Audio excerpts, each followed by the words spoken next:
ముందుగా మేషరాశి.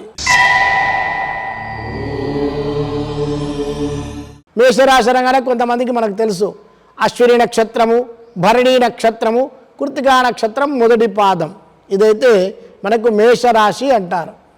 మరి దీనిలో మరి ఆ నక్షత్రంలో అక్షరాలు ఏంటి అంటే చూచే చోళ అశ్విని, లీలు లేలో భరణి, కృత్తికలో మొదటి పాదం కాబట్టి ఆ అక్షరం వస్తుంటుంది. ఇవైతే ఈ 9 పాదాలు కలిస్తే మనకి మేషరాశి అవుతుంది. మనం ఇంతకుముందు చెప్పుకున్నట్టుగా ఈ మేషరాశి వారికి ఈ సంవత్సరం ఆదాయం 11, వ్యయం 5, రాజపూజ్యం 2, ఈ విధంగా అవమానం 4 ఈ సంవత్సరం ఈ మేషరాశి వారికి ఉన్నాయి. మరి ఇలా ఉండడం వల్ల మనకి ఎలా ఉంటుంది, గ్రహచారం ఎలా ఉంటుంది, మరి గోచార పరిస్థితి ఎలా ఉంటుంది?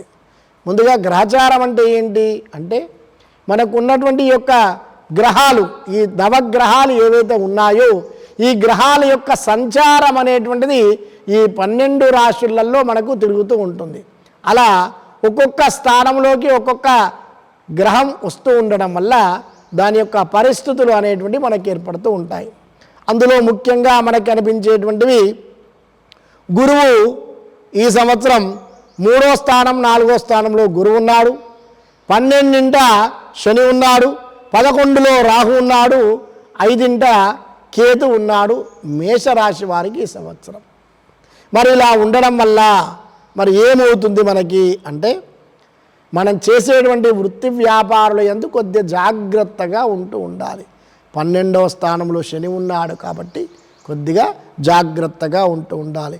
అలాగే ఈ యొక్క రాహుకేతుల వల్ల, ఎందుకంటే రాహు 5ంట ఉన్నాడు, కేతు 4ంట ఉన్నాడు కాబట్టి కొద్దిగా అపకీర్తులు కలిగేటువంటి అవకాశం మనకు ఉంటుంది, మనస్తాపం కలుగుతూ ఉంటుంది, మనం చేసేటువంటి వృత్తుల యందు ఇబ్బందులు కలిగేటువంటి అవకాశం ఉంటుంది, కొద్దిగా అనారోగ్య సమస్యలు కూడా ఏర్పడేటువంటి అవకాశం ఉంటుంది. గురువు 3వ స్థానంలో ఉండడం వల్ల మనకి అనారోగ్యం కలుగుతుంది. అది మనకి ఈ సంవత్సరం మొదటి ప్రారంభంలో ఉంటుంది.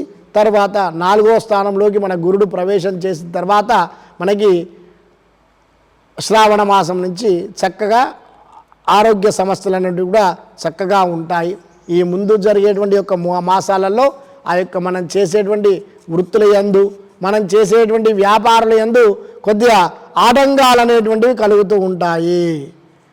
ఈ సంవత్సరం వ్యాపారస్తులు ఇంకా ఆ యొక్క వ్యాపారంలో చేసేటువంటి ఆ యొక్క మెలకువలు అనేటువంటివి ఇంకా ఎక్కువగా చేస్తూ ఉండాలి. అవి అవసరం ఉంటుంది ఈ సంవత్సరం వారికి. సినీరంగ కళాకారుల వాళ్ళకి చక్కగా ఆశించినంత ఫలితం లేకున్నా కూడా ఒక మేరకి చక్కగానే ఉంటుంది ఈ సంవత్సరం వారికి. రాజకీయ నాయకులు కొద్దిగా కష్టకాలం అని చెప్పుకోవచ్చు ఈ సంవత్సరం మేషరాశి వారికి. వారికి కొద్దిగా ఇబ్బందులు కలుగుతూ ఉంటాయి. చేసినటువంటి వాగ్దానాలు నెరవేర్చకపోవడం వల్ల వారికి కొద్దిగా అపకీర్తులు కూడా కలిగేటువంటి అవకాశాలు కలుగుతూ ఉంటాయి. మరి ఇలా ఈ యొక్క గ్రహ సంచారాలు, గ్రహాలు మనకి స్థానాలలో మారడం వల్ల మనకి ఈ విధంగా జరుగుతూ ఉంటుంది. మరి దీనికి ఏమి చేయాలి?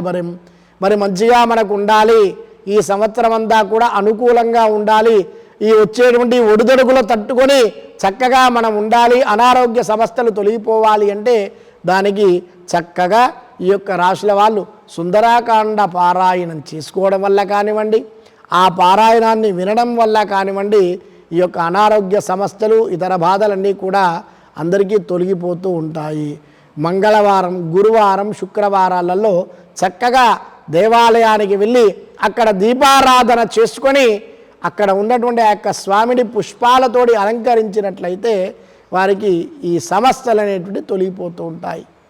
అలా ఈ యొక్క మేషరాశి వారికి ఈ సంవత్సరం ఈ యొక్క ఆదాయ వ్యయాల వల్ల, రాజపూజ్య అవమానాల వల్ల జరిగేటువంటి యొక్క అవకాశం. అందుకే చక్కగా వారు ఆంజనేయ స్వామిని, తర్వాత వెంకటేశ్వర స్వామిని కానివ్వండి పూజించి మంగళవారము, శుక్రవారము, గురువారము ఈ 3 వారాలలో చక్కగా వాళ్ళ ఊర్లో ఇంటి దగ్గర ఉన్నటువంటి ఆ యొక్క దేవాలయంలో ధ్వజస్తంభం దగ్గర చక్కగా నువ్వుల నూనెతోని దీపారాధన చేయడం వల్ల ఆ యొక్క దోషాలన్నీ కూడా తొలగిపోయి అనారోగ్య సమస్యలన్నీ కూడా తొలగిపోతూ ఉంటాయి. అలా మేషరాశి వాళ్ళు అందరూ కూడా చక్కగా ఆచరించండి, చక్కటి శుభ ఫలితాలు పొందండి.